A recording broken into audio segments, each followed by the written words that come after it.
di dalam hati. Berdoa mulai. Berdoa selesai, Ibu akan absen terlebih dahulu ya. Naraswari Hira Kamali hadir. Nazila Purata Ayun Hadir. Pramesti Gisa Aruna Hadir. Alhamdulillah. Sebelum kita memulai pelajaran hari ini, apa kalian tahu belajar tentang materi apa? Tidak. Jadi hari ini kita akan belajar mengenai larutan penyangga.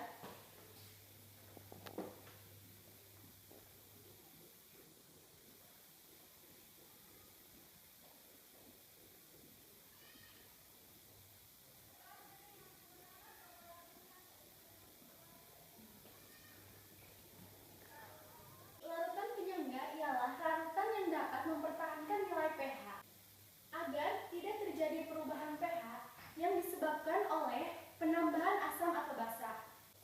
Contoh yang paling dekat adalah tubuh kita sendiri. Di dalam tubuh kita, tepatnya di dalam darah dan cairan sel terdapat larutan penyangga, di mana larutan penyangga ini berfungsi untuk mempertahankan nilai pH darah dari makanan dan minuman yang mengandung asam atau basa.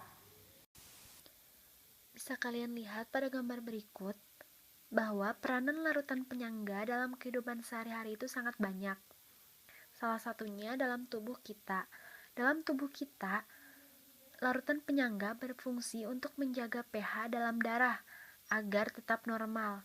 Sehubungnya dengan fungsi enzim sebagai katalis, pH darah dipertahankan karena dalam darah terdapat larutan penyangga yang terdiri dari larutan asam karbonat, bikarbonat dengan perbandingan sebesar 20:1. Darah merupakan cairan yang sangat penting yang ada pada tubuh manusia.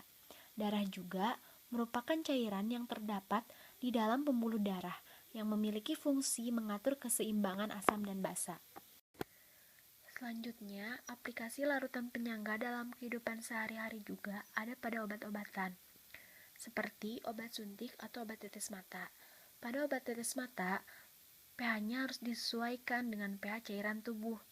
Obat tetes mata harus memiliki pH yang sama dengan pH air mata, agar tidak menimbulkan iritasi yang mengakibatkan rasa perih pada mata. Begitu pula dengan obat suntik. Obat suntik harus disesuaikan dengan pH darah. Setelah saya menjelaskan mengenai pengertian larutan penyangga beserta aplikasi larutan penyangga dalam kehidupan sehari-hari, saya juga akan menjelaskan mengenai komponen larutan penyangga. Nah, komponen larutan penyangga ini terbagi menjadi dua. Yang pertama, ada larutan penyangga yang bersifat asam, dan yang kedua, ada larutan penyangga yang bersifat basa. Pertama, larutan penyangga yang bersifat asam. Larutan ini mempertahankan pH pada daerah asam pH kurang dari 7.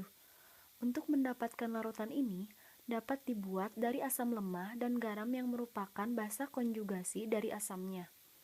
Adapun cara lainnya yaitu mencampurkan suatu asam lemah dengan suatu basa kuat, di mana asam lemahnya dicampurkan dalam jumlah berlebih. Campuran akan menghasilkan garam yang mengandung basa konjugasi dari asam lemah yang bersangkutan. Pada umumnya, basa kuat yang digunakan seperti natrium, kalium, barium, kalsium, dan lain-lain. Kedua, larutan penyangga yang bersifat basa.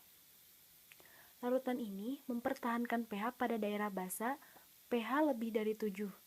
Untuk mendapatkan larutan ini dapat dibuat dari basa lemah dan garamnya, yang garamnya berasal dari asam kuat. Adapun cara lainnya yaitu dengan mencampurkan suatu basa lemah dengan suatu asam kuat, di mana basa lemahnya dicampurkan berlebih. Larutan penyangga mengandung komponen asam dan basa dengan asam dan basa konjugasinya, sehingga dapat mengikat baik ion H+ maupun ion OH-, sehingga penambahan sedikit asam kuat atau basa kuat tidak mengubah pH-nya secara signifikan. Selanjutnya, cara kerja larutan penyangga. Cara kerja larutan penyangga ini terbagi menjadi dua. Yang pertama, pada penambahan asam, dan yang kedua, pada penambahan basa. Pada penambahan asam, atau H+ akan menggeser kesetimbangan kiri, di mana ion H+ yang ditambahkan akan bereaksi dengan ion CH3COO- membentuk molekul CH3COOH. Bisa dilihat persamaan reaksinya. CH3COO- ditambah H+ akan menghasilkan CH3COOH. Yang kedua, pada penambahan basa. Jika yang ditambahkan adalah suatu basa, maka ion OH- dari basa itu akan bereaksi dengan ion H+ membentuk air. Hal ini akan menyebabkan kesetimbangan bergeser ke kanan, sehingga konsentrasi ion H+ dapat dipertahankan. Jadi, penambahan basa menyebabkan berkurangnya komponen asam atau CH3COOH, bukan ion H+. Basa yang ditambahkan tersebut bereaksi dengan asam CH3COOH membentuk ion CH3COO- dan air. Bisa dilihat persamaan reaksinya. CH3COOH ditambah OH- akan menghasilkan CH3COO- ditambah H2O. Nah, di atas adalah merupakan larutan penyangga yang mengandung CH3COOH dan CH3COO-.